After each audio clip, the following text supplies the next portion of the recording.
Units and measurement chapter के part 1 के video में आपने पढ़ा the international system of units, जैसे कि सीजीएस सिस्टम को पढ़ा आपने। फिर उसके बाद एफपीएस और एमकेएस, और फिर जो अभी जो रिसेंट में जो चल रहा है एसआई सिस्टम, उसको आपने क्लियरली पढ़ा है। और उसमें जो भी मेजर क्वांटिटीज़ हैं, जो वेरिएबल्स हैं, उसको आपने देख लिया है। फिर उसके बाद आपने सिग्निफिकेंट फिगर्स को ठीक से पढ़ा है। आज इस वीडियो में, इस पार्ट 2 में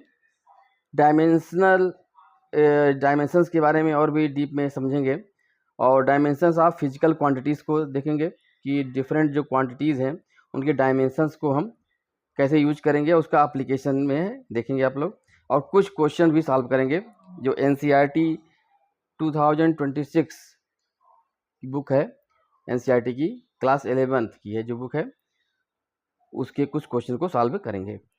तो प्लीज़ रिक्वेस्ट है सब्सक्राइब कर लीजिए और लाइक कर दीजिए, ज़्यादा से ज़्यादा शेयर कर दीजिए। तो स्टार्ट करते हैं वीडियो। एसआई सिस्टम में आपने पढ़ा है कि लेंथ को मेजर करेंगे, है ना, तो उसकी जो यूनिट, स्टैंडर्ड यूनिट है वो क्या है, मीटर है। ठीक है, तो उसकी लेंथ की जो स्टैंडर्ड यूनिट्स है वो मीटर है, और मास की किलोग्राम है, और टाइम की सेकंड है।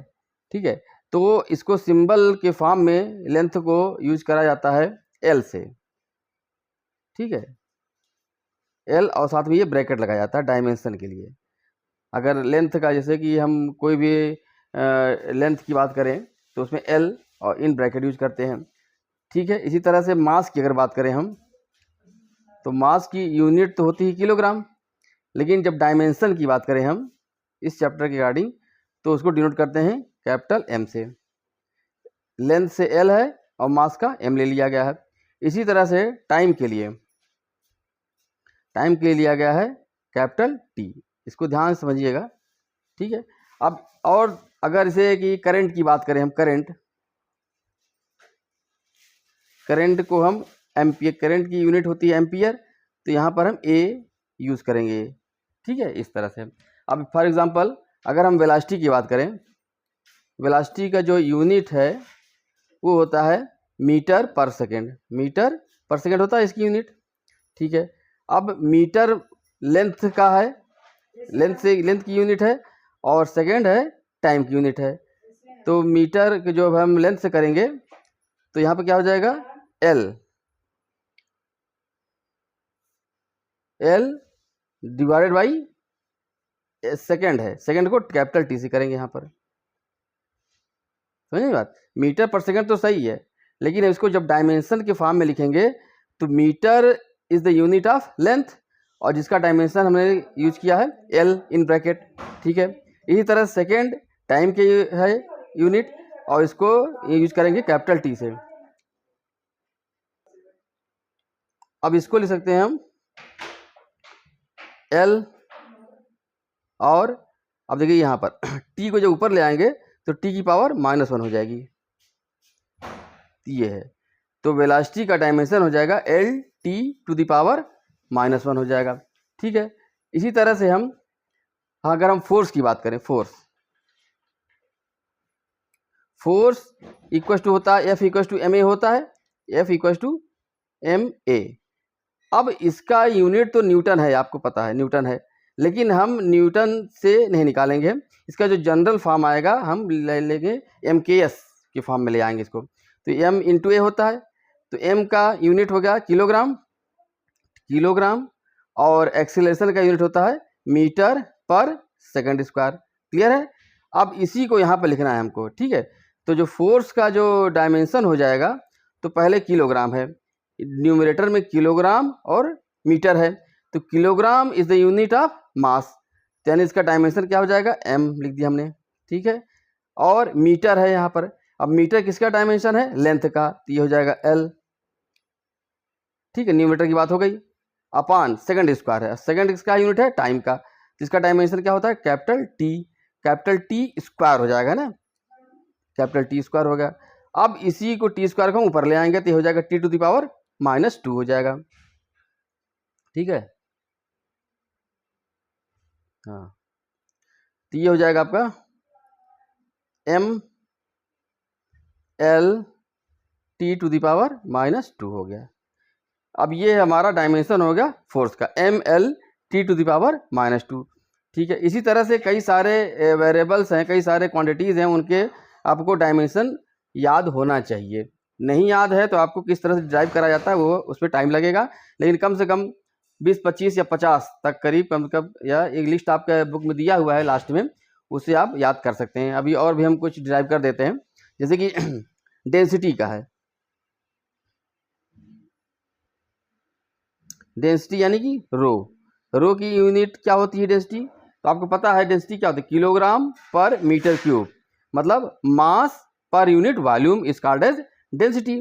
ठीक है, तो इसकी यूनिट क्या हो जाएगी, किलोग्राम पर मीटर क्यूब, मास पर यूनिट वॉल्यूम। ठीक है, अब इसका हम निकालेंगे डायमेंशन। किलोग्राम किसकी यूनिट है, ये मास की यूनिट है, इसको डिनोट करेंगे कैपिटल एम से। न्यूमरेटर में होगा, डिनोमिनेटर में मीटर का क्यूब है, और मीटर किसकी है यूनिट है, एल, लेंथ की है, यहाँ पर रहेगा L⁻³ हो गया। अब इसको सॉल्व करेंगे, एल क्यूब पर जाएगा, L⁻³ हो जाएगा, और ब्रैकेट एक ही था, ब्रैकेट बार बार ब्रैकेट नहीं लगेगा। ठीक है, तो m × L⁻³ ये होगा यूनिट किसकी, डेंसिटी की यूनिट हो गई। इसी तरह से अगर हम वेलोसिटी की यूनिट निकालें, जैसे हमने बता ही दिया है, तो अब ये LT-1 तो है ही है, लेकिन अगर हम इसको m भी यूज करना चाहें, यहाँ पर ये ध्यान देना है, वेलोसिटी का फिर से लिख दे रहे हैं, मीटर पर सेकंड तो होता है इसकी यूनिट, और हमने ये डिराइव कर लिया है कि ये क्या है, LT-1 तो है, यहाँ से आ गया आपका। अब यहाँ पर m भी लिखना है, हमको m भी लिखना है, ये आगे जरूरत पड़ेगी, mL⁻⁻1 है। अब यहाँ पर m⁻1 है, लेकिन यहाँ पर m है ही नहीं, मास का यहाँ पर कोई रोल नहीं, ध्यान रखिएगा, कंफ्यूज मत होइएगा कि ये मीटर नहीं है, ये कैपिटल M है, ये डायमेंशन है, डायमेंशन ऑफ मास। ठीक, यूनिट तो इसका किलोग्राम है, लेकिन इसका डायमेंशन जो लेटर यूज होता है वो कैपिटल M हो जाता है। यहाँ मीटर से मत इसको रिलेट करिएगा, क्योंकि लेंथ है L है, M for mass, L for length, T for time. तो m तो यहाँ है नहीं, मास का कोई रोल नहीं वेलोसिटी में, तो m⁻⁻ यहाँ पर 0 हो जाएगा, क्योंकि m⁻0 क्या होता है, 1 होता है। इस तरह से और भी कई सारे एग्जांपल्स हैं। देखिए आपकी बुक में ये अपेंडिक्स A9 पेज नंबर 155 में ये दे रखा है कि डिफरेंट जो फिजिकल क्वांटिटीज़ हैं उनकी यूनिट, उसका पूरा फार्मूला दिया है, उसके बाद डायमेंशन निकला है, डायमेंशन को फिर जनरलाइज फॉर्म में कर दिया है, डायमेंशन फार्मूला, जिसमें कि जनरलाइज फार्मूला मतलब m, l और t तीनों होना चाहिए। जैसे हमने वेलोसिटी बताया था ना, LT-1, फिर m⁻0 हो गया, तो उसी तरह से ये सारा दिया हुआ है। ये करीब यहाँ पे इस पेज 23 है। ठीक है, इस तरह से करते गए दोनों पेज यहाँ पर भी है, और ये 64 इस यहाँ पे चला जाएगा, मतलब ये आपको 94 फिजिकल क्वांटिटीज़ हैं, उनके सारे के दिया हुआ है। तो सब नहीं याद करना है आपको सब नहीं याद करना है, लेकिन कुछ तो याद होना चाहिए, जिससे कि और कोई फार्मूला आपको कैसे निकाल सकते हैं यहाँ पर। ठीक है, तो ये सब आप धीरे धीरे पढ़ोगे, पूरे 11th में जो आएंगे वेरिएबल्स वो सब पढ़ोगे, और साथ साथ ये कराते चले जाएंगे हम। जैसे 2-4 हम करा दे रहे हैं, अभी 2-4 फार्मूले का हम करा दे रहे हैं। ठीक है, जैसे कि ये है वॉल्यूम, मास, डेंसिटी बता दिया, फ्रीक्वेंसी, वेलोसिटी, एक्सेलरेशन का देखिए। ठीक है,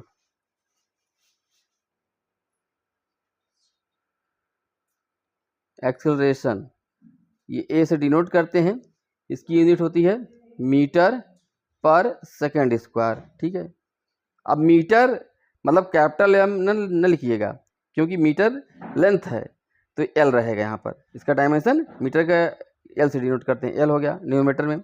डिनोमिनेटर में S नहीं रहेगा, T रहेगा। ठीक है, टाइम का, तो ये आप प्रैक्टिस करेंगे तभी से, और ये सेकंड स्क्वायर तो यहाँ पर क्या हो जाएगा, T² हो जाएगा। अब इसको सॉल्व करेंगे तो ये हो जाएगा LT-2 हो गया। अब यहाँ पर m भी होना चाहिए स्टैंडर्ड फॉर्म में, तो यही कन्वर्ट हो जाएगा। अब m अगर लिखेंगे तो m⁻0 हो जाएगा, m⁻0 LT-2 हो जाएगा। ओके, और एक और ले लेते हैं, एनर्जी का ले लेते हैं, वर्क का।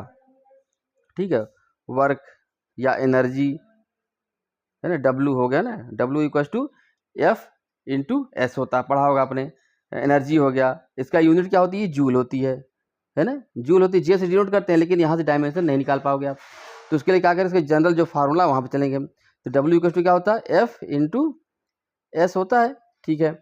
अब एफ क्या हम निकाल चुके हैं पहले ही, यहाँ पर देखिए याद करने वाला टर्म यहाँ काम आएगा। अगर फोर्स का डायमेंशन आपको पहले से याद है तो डायरेक्ट हम यूज कर लोगे, तुरंत आ जाएगा। नहीं याद है तो F equal to M A फिर शुरू करोगे तो इसमें टाइम लगेगा। तो जैसे यहाँ हमने निकाला था फोर्स का M L T minus two है, तो यह यूज कर लेंगे यहाँ पर, M L T minus two हो गया। अब इंटू एस है, एस यहाँ पे एस सेकंड नहीं है, एफ इंटू एस यानी कि डिस्टेंस है यहाँ पर, ठीक है। अब डिस्टेंस किसकी यूनिट है, लेंथ की यूनिट है। यहाँ पे क्या हो जाएगा, एल हो जाएगा, ठीक है। तो ये हो जाएगा हमारा एम एल स्क्वायर टी की पावर माइनस टू हो गया। ये यूनिट हो गई आपकी, ये यूनिट हो गई इसकी वर्क की या एनर्जी की, M L square T minus two. अब यहाँ पर इसके बाद अब और भी कई सारे हैं, वो आप लोग कर लेना वो पूरा अपेंडिक्स देख करके। और अब इसमें इसका एप्लीकेशन में जाते हैं, इसका क्या एप्लीकेशन है, डायमेंशंस का क्या रिलेशन है इसमें, अब फार्मूला प्रूफ करने में, फार्मूला ऑब्टेन करने में क्या रिलेशन है, यहाँ पर क्या इसका एप्लीकेशन, ये देखते हैं यहाँ पर। अब देखिए ये क्वेश्चन है, consider a simple pendulum having a bob attached to a string that oscillates under the action of force of gravity. Suppose that the period of oscillation of the simple pendulum depends on its length, mass of the bob m and acceleration due to gravity g. ठीक है, derive the expression of its time period using method of dimensions. जैसे कि ये है, एक string में एक Bob attach किया हुआ है मास m का, ठीक है, मास m है। अब ये पेंडुलम है, सिंपल पेंडुलम है और ये ऑसिलेट कर रहा है, ठीक है, इस तरह से इसका,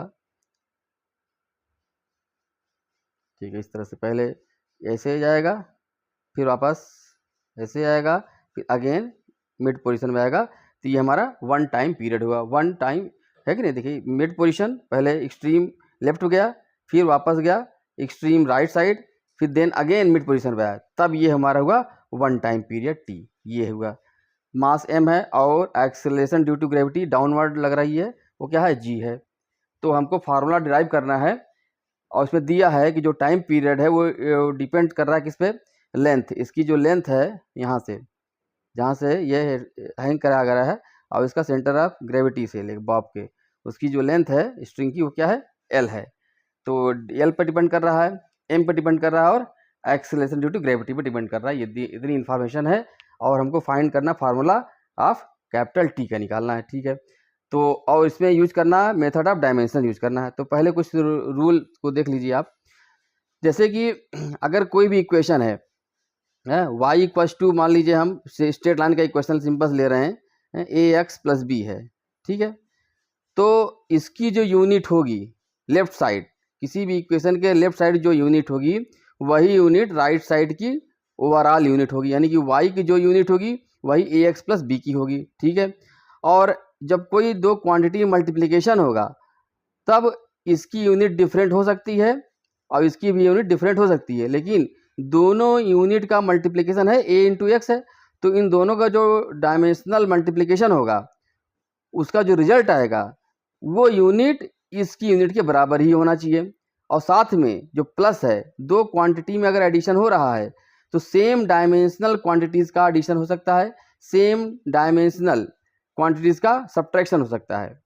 ध्यान से, जैसे कि दो क्वांटिटीज़ हैं, उन दोनों को हमको ऐड करना है, वो ऐड तभी पॉसिबल है जब दोनों क्वांटिटीज़ का डायमेंशन सेम हो। मल्टीप्लिकेशन डिफरेंट डायमेंशन के पॉसिबल हैं, लेकिन समेशन होगा या सब्ट्रैक्शन वो सेम डायमेंशंस के ही हो सकते हैं। और रिजल्ट आने के बाद, यानी कि जो इक्वलिटी साइन लगा है उसके लेफ्ट साइड और राइट साइड दोनों का डायमेंशन सेम होना चाहिए। ये बेसिक इसके रूल हैं, इसी को देखते हुए हम इसको सॉल्व करेंगे यहाँ पर।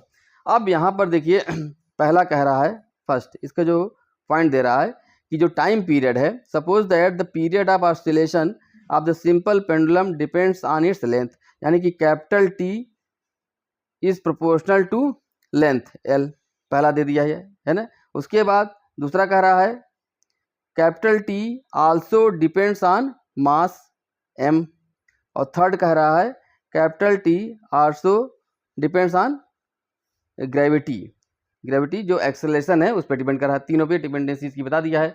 अब हमको निकालना है फार्मूला कि T equals to L M और जी के टर्म में फार्मूला क्या बनेगा। तो अब इसका टाइम डायमेंशन मान लेते हैं कि जो फार्मूला होगा टी इक्वल्स टू क्या है, L to the power A है, M to the power B है और G to the power C है। तो ऐसे कुछ फार्मूला होगा तो हम मान लेते हैं, लेकिन इसकी जो यूनिट होगी, इसकी जो डायमेंशन होगी कैपिटल टी का, इन तीनों के डायमेंशन के मल्टीप्लिकेशन के बराबर ही होगा, है ना, डायमेंशन रूल से। ठीक है, तो लेफ्ट साइड का जो डायमेंशन होगा L H S, dimension of L H S,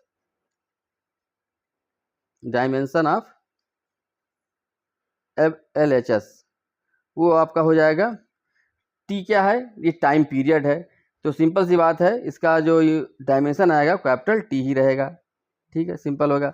अब डायमेंशन ऑफ राइट साइड लेंगे तो 1 by 1 पहले करते हैं। तो dimension of right side, dimension of R H S. अब आर एच एस में क्या क्या है, एल है, एम है और जी, 1 by 1 करेंगे हम।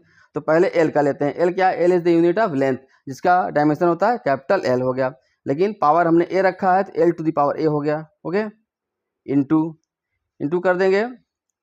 अब क्या है, एम है, एम मतलब मास, जिसका डायमेंशन होता है कैपिटल एम, और उसकी पावर हमने बी मान रखा है सपोज करके, M to the power B होगा, इंटू अब ये जी है, जी क्या है, एक्सेलरेशन है, एक्सेलरेशन की यूनिट आपको पता है मीटर पर सेकंड स्क्वायर। अब इसका डायमेंशन आपको यहाँ पर याद होना चाहिए, तो क्या हो जाएगा, एल टी माइनस टू होता है, अभी हमने बताया था, एल टी माइनस टू हो गया, और टू द पावर यहाँ पर क्या रहेगा, सी ले रखा हमने।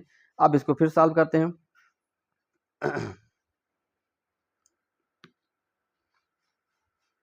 ये हो जाएगा आपका again L to the power A into M to the power B into L to the power C into T to the power minus two C हो जाएगा, होगा। ठीक है, अब यहाँ पे एल की पावर जितने भी सब ऐड पावर ऐड होती है मल्टीप्लिकेशन में, तो एल टू द पावर क्या हो जाएगा, ए प्लस सी हो गया। ठीक है, और कोई एल है नहीं, एम की देख लेते हैं, एम सिर्फ एक ही है तो M to the power B ही रहेगा। अब बचा T, to to the power minus two C रहेगा।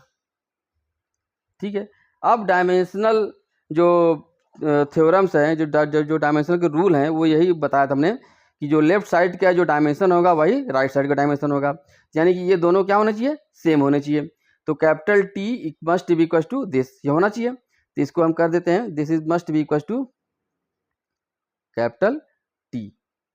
अब यहाँ पर क्या करें, कंपेयरिंग बोथ साइड करेंगे, हम कंपेयरिंग बोथ साइड्स करेंगे। तो यहाँ पर अगर इसको हम और भी क्लियरली लिखें, इसको लिख सकते हैं M to the power 0, L to the power 0 और टी टू द पावर 1, यही तो होगा, दोनों एक ही चीज़ है। अब यहाँ पर हम इक्वलिटी कंपेयरिंग बोथ साइड करेंगे। जब कंपेयरिंग बोथ साइड करेंगे तो क्या मिलेगा हमको, पहला तो मिल जाएगा ए प्लस सी इक्वल टू, मिल जाएगा आपको ए प्लस सी इक्वल टू 0 मिल गया। ठीक है, नहीं एम को पहले लिखा जाएगा, एम को पहले लिखेंगे। ठीक है, तो यहाँ पर इसको फिर से लिखना चाहिए इसे, M to the power B, L to the power A plus C और T to the power minus two C. ठीक है, पहले M then L then T, यही सीक्वेंस है। ठीक है, तो यहाँ पर आ जाएगा आपका b टू दी बी की पावर, b की वैल्यू क्या हो जाएगी, 0 हो जाएगी, b की वैल्यू 0 हो गई। उसके बाद a प्लस सी भी 0 ही रहेगा, a प्लस सी भी, क्योंकि m to the power b है, यहाँ m टू द पावर 0 है, तो b इक्वल टू 0 और a plus C equal to 0 हो जाएगा। इसी तरह से minus two C equal to हो जाएगा 1, यहाँ पर क्लियर हो गया। अब यहाँ से तुरंत मिल जाएगा आपको, ये सी मिल गया आपको, सी क्या हो जाएगा, -1/2 आ गया। ठीक है, बी 0 हो ही चुका है, अब सी मिल चुका है, तो यहाँ से अब लेंगे A plus C, A equal to क्या हो जाएगा, माइनस सी, तो यहाँ से आ जाएगा ए की वैल्यू, क्योंकि सी है -1/2 तो ए हो जाएगा +1/2 हो जाएगा, है माइनस ऑफ सी, तो +1/2 आ जाएगा। तो आपको तीनों मिल गया, ए भी मिल गया, बी मिल गया और सी मिल गया। अब हमारा जो फार्मूला डिराइव होकर आ जाएगा वो हो जाएगा, अब देखिए यहाँ पर t equals to L to the power a m to the power b और g to the power c माना था, और a इक्वल्स टू 1/2 आ गया था, b इक्वल टू 0 आ गया, c इक्वल्स टू -1/2 आ गया।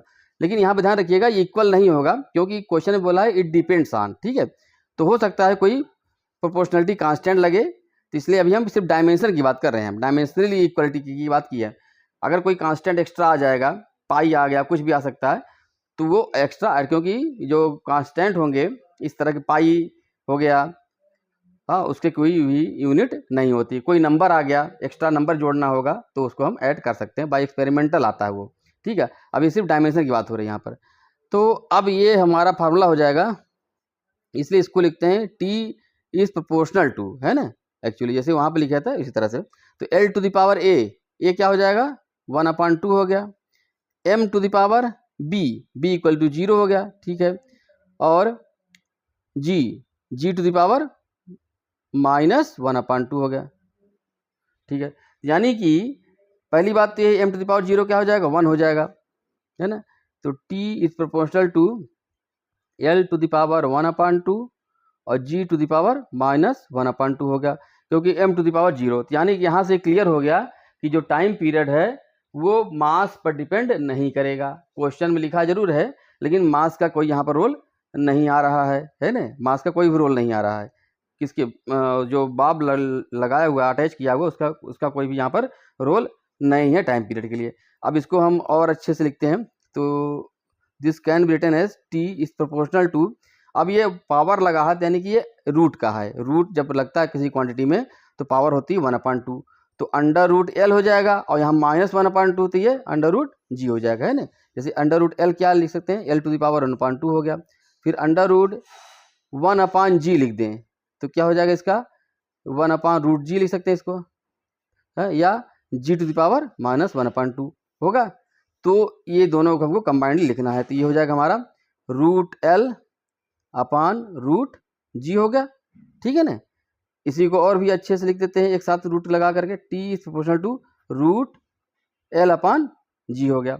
अब यहाँ पर ये आपका फार्मूला डिराइव हो चुका है टाइम पीरियड का, और उसका रिलेशन उस लेंथ और ग्रेविटी में किस तरह से होता है। अब हम इक्वलिटी लगाएंगे तब, क्योंकि इक्वलिटी के लिए हमको एक्सपेरिमेंटल कुछ डेटा लेना होगा, तो वहाँ से आता है 2 पाई आता है, 2 पाई ऐड कर देंगे हम तो हमारा फार्मूला बन जाएगा। तो ये हो जाएगा t equals to 2 pi √L/g। ये फार्मूला आप लोग डिराइव करोगे जब ऑसिलेशन का चैप्टर चलेगा, तो ये फार्मूला वहाँ पर डिराइव होकर आता है एक्सपेरिमेंटल के थ्रू या फिजिक्स के कुछ रूल्स को अप्लाई करके ये फार्मूला डिराइव करा जाता है। यहाँ पर हमने वही फार्मूला ऑब्टेन किया है with the help of dimensions. मतलब अब देखिए यहाँ पर ये बात क्लियर हो चुकी कि किसी भी फार्मूले में लेफ्ट साइड का dimension must be equal to the dimension of combinedly, जो कंबाइंड डायमेंशन आएगा वो राइट साइड के बराबर होना चाहिए। उस फार्मूले से हमने ये फार्मूला डिराइव कर लिया। ये आपका क्वेश्चन हो गया। ये क्वेश्चन है चैप्टर 1 के एक्सरसाइज का 1.3 क्वेश्चन है ये एनसीईआरटी बुक का class 11। A calorie is a unit of heat energy in transit, ठीक है। हीट जो एनर्जी ट्रांसफर में होता है, कैलोरी इसकी यूनिट होती है हीट की, और दूसरी होती है जूल, ये आपने पढ़ रखा होगा। And it equals about 4.2 joule, ये भी आपने पढ़ा होगा। 1 calorie equals to 4.2 joule. Calorie CGS में होता है, ठीक है, और ये MKS का है। Where 1 joule equals to 1 kilogram metre square पर सेकंड स्क्वायर, ठीक है। ये क्या है, ये यूनिट ऑफ एनर्जी का है, ठीक है। ये डायमेंशन से आपको याद आ रहा होगा, अभी हमने किया था एनर्जी का, वहाँ से ये देख लीजिए, कंपेयर कर लीजिएगा।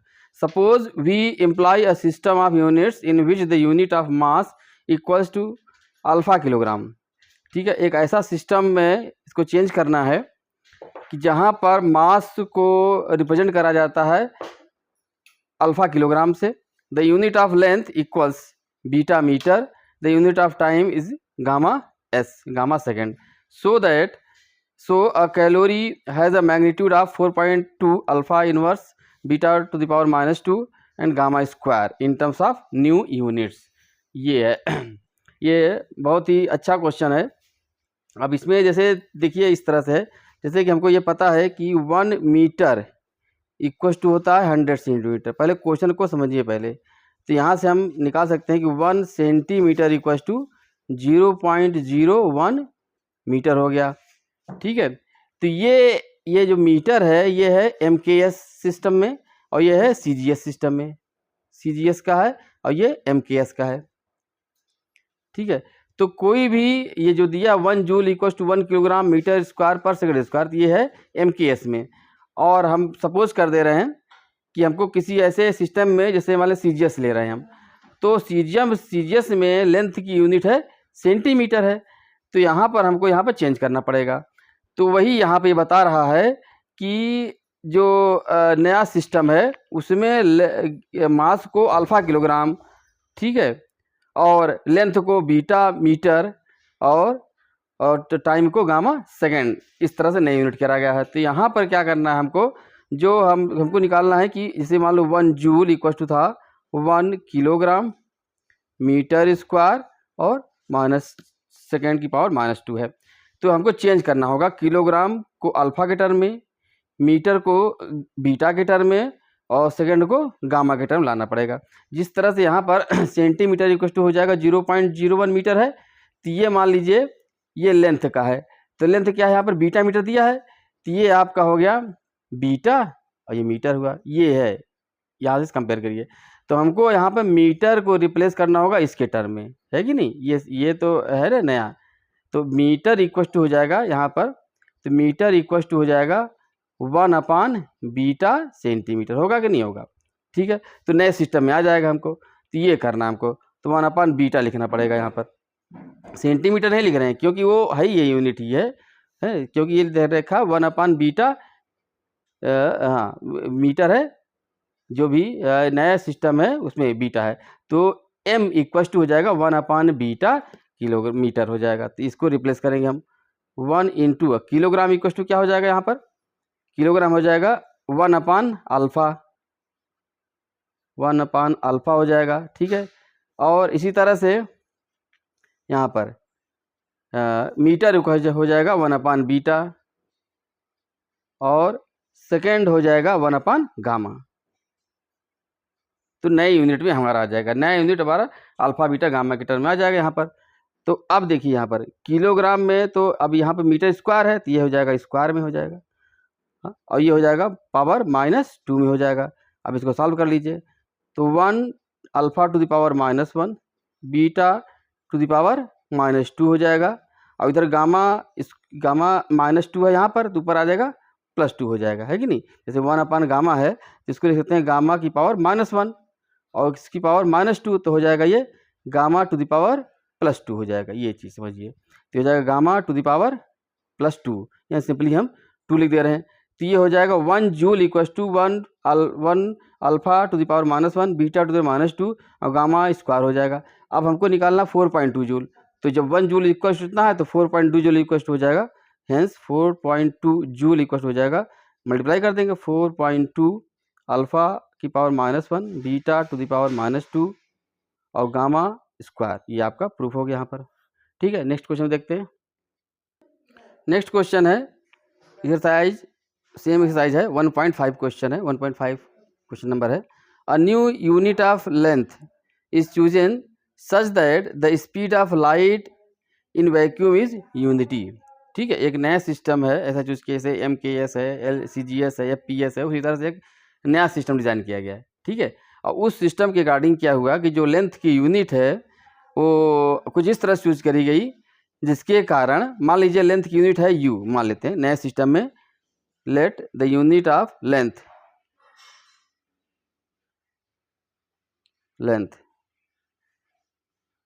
क्या हो गया, U है, नया है ना, जो कि पहले क्या था, मीटर था यानी L था। ठीक, अब क्या हो गया, U हो गया। Such that light in vacuum is unity, मतलब यहाँ पर जो स्पीड ऑफ लाइट है वो क्या है, यूनिटी हो गई है। ठीक है, तो हमको पता है कि लाइट की स्पीड क्या है, स्पीड ऑफ लाइट है 3.0 into 10 to the power 8 metre पर सेकेंड, ये तो मीटर पर सेकेंड में। लेकिन नए सिस्टम में जिसकी ये लेंथ की यूनिट हमने माना U है, तो क्या हो गया, 1 U हो गया, सिंपल यूनिटी हो गया, 1 U पर सेकेंड मान लेते हैं, है कि नहीं, 1 U पर सेकेंड हो गया। लेंथ की यूनिट में नहीं कर दिया हमने, इन्होंने दे दिया है। अब क्या करना है, what is the distance between the sun and the earth in terms of the new unit of light speed if it takes 8 minute and 20 second to cover this distance. ठीक है, वो तो आपको पता है डेटा कि सन से अर्थ में आने में जो टाइम लगता है सन रेज का वो होता है 8 मिनट 20 सेकेंड। तो टोटल टाइम टेकन हो जाएगा t equal to 8 minute plus 20 second, that is 8 into 60 second plus 20 second. तो आपका हो जाएगा 480 second plus 20 second, that is 500 second लगते हैं। ठीक है, ये जनरल डेटा होगा। अब हमको ये पता है उसकी जो लाइट की स्पीड है 1 यूनिट पर सेकेंड हो गई। तो डिस्टेंस हमारा हो जाएगा s equal to speed of light into time taken, है कि नहीं। तो वो हमारा क्या हो जाएगा, स्पीड ऑफ लाइट क्या हो जाएगा 1 u पर second into time taken 500 second हो गया। ठीक है, चलिए तो 1 इंटू 500 हो गया, हमको मैग्नीट्यूड कर दिया। अब यूनिट को मल्टीप्लाई कर दिया। यूनिट भी ध्यान से करिएगा, अभी तक आप लोग यूनिट को ध्यान से नहीं रखते हैं, लेकिन अब से जेई के लिए आगे, क्योंकि आपको यूनिट अगर ध्यान नहीं रखेंगे तो क्वेश्चन में इस तरह से फेरबदल कर देता है कि यूनिट के कारण आपका आंसर गलत हो जाएगा। तो यूनिट ये यू पर सेकेंड हो गया यहाँ पर, इंटू एस करेंगे तो एस कट गया, तो आपका आंसर आ जाएगा 500 यू, है कि नहीं। नई यूनिट जो आपने डिज़ाइन की, ये हमने तो यू तो हमने माना है, क्वेश्चन नहीं दिया है। तो जो डिस्टेंस आएगा वो दैट इज इक्वल हो जाएगा 500 यूनिट्स आएगा। ठीक है, ये आपका आंसर हो गया। ये भी अच्छा क्वेश्चन है। ठीक है, नेक्स्ट क्वेश्चन देखते हैं। नेक्स्ट क्वेश्चन है 1.9 का, same size. The photograph of a house occupies an area of 1.75 centimetre square on A 35 millimetre slide. मतलब जो कैमरा है उसकी स्लाइड का एक मेजरमेंट है, उस मेजरमेंट उस स्लाइड में जो हाउस का जो फोटोग्राफ बन के आ रहा है उसका एरिया है 1.75 सेंटीमीटर स्क्वायर। जैसे कि मान लीजिए ये स्लाइड है, आप नेगेटिव देखे होंगे, है ना। अब तो नेगेटिव नहीं है चलता, लेकिन जो भी कैमरा का जो ओरिजिनल होगा स्लाइड, उसमें हाउस का जो एरिया बनकर आ रहा है वो आ रहा है हमारे पास 1. जिसे वाले A1 हमने कर दिया, क्या है 1.75 सेंटीमीटर स्क्वायर है। अब इस स्लाइड को, इस नेगेटिव को लगाया गया प्रोजेक्टर में और स्क्रीन पे देखा गया, बड़ी स्क्रीन पे देखा गया, है ना, प्रोजेक्टर में। तो ये ही प्रोजेक्ट होता है, जैसे जब आप सिनेमा हॉल देखेंगे तो ये लगातार प्रोजेक्टर से होता है। ठीक है, तो यही इनलार्ज होकर के हमको सिनेमा हॉल में दिखता है, ये इतना बड़ा दिख गया अब ये। ठीक है, यही एरिया मैग्नीफाई होगा, मैग्नीफाई माने जूम होकर के दिखता है हमको। ठीक है, तो अब जो एरिया बनकर आ रहा है A2, वो A2 क्या आ रहा है आपका, A2 आ रहा है is project on screen and the area of the house on the screen is 1.55 metre square. देखिए यूनिट ध्यान रखिए, ये सेंटीमीटर स्क्वायर, ये मीटर स्क्वायर हो गया। ठीक है, अब पूछ रहा है what is the linear magnification of the projector screen arrangement. मतलब जो प्रोजेक्टर से हमने ये मैग्नीफाई किया है एरिया को, वो बता रहा है, लेकिन हमको निकालना है क्या, लीनियर, है ना, जिसमें स्क्वायर का टर्म ना आए। लीनियर का मतलब जो लीनियर वेरिएबल या लीनियर इक्वेशन को जो फुलफिल करे वो हमारा लीनियर मैग्निफिकेशन। कितना लीनियरली मैग्नीफाई कर रहा है, यहाँ पे ये ध्यान देना, एरिया वाइज नहीं निकालना है, लीनियरली कितना मैग्नीफाई कर रहा है, कितना जूम कर रहा है लीनियरली। चलिए तो अभी हम फिलहाल एरिया वाइज निकालते हैं, कितना इनलार्ज किया है ना, मैग्निफिकेशन इन एरिया।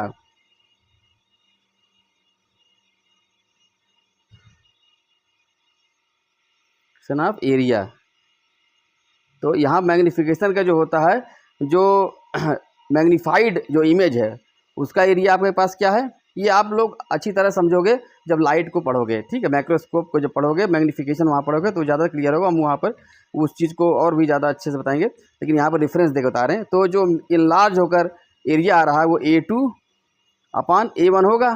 ठीक है, ये तो रेशियो होगा मैग्नीफिकेशन ऑफ एरिया होगा, है ना। ये क्या है, एरिया का मैग्नीफिकेशन, लेकिन हमको क्या निकालना है, लीनियर मैग्नीफिकेशन, लीनियर मैग्नीफिकेशन निकालना है। मतलब कहने का मतलब ये लेंथ कितनी मैग्नीफाई हुई, ये तो एरिया का रेशियो है ना। तो क्या करेंगे, किसका, ये स्क्वायर है यूनिट में, तो क्या कर देंगे यहाँ पर हम रूट निकाल देंगे, तो हो जाएगा हमारा A2/A1, क्योंकि तब ये सेंटीमीटर में होगा और ये मीटर में हो जाएगा। इसी को अगर हम स्क्वायर मान लीजिए, इमेजनरी का स्क्वायर शेप में है, तो लेंथ कितना हो जाएगा, √1.75 सेंटीमीटर आएगा। इसी तरह से इसकी कितना इनलार्ज हो गया, तो ये भी हो जाएगा √1.55 मीटर स्क्वायर। तो वही हम एक साथ कर दे रहे हैं हम, तो इसको डिवाइड करते हैं पहले।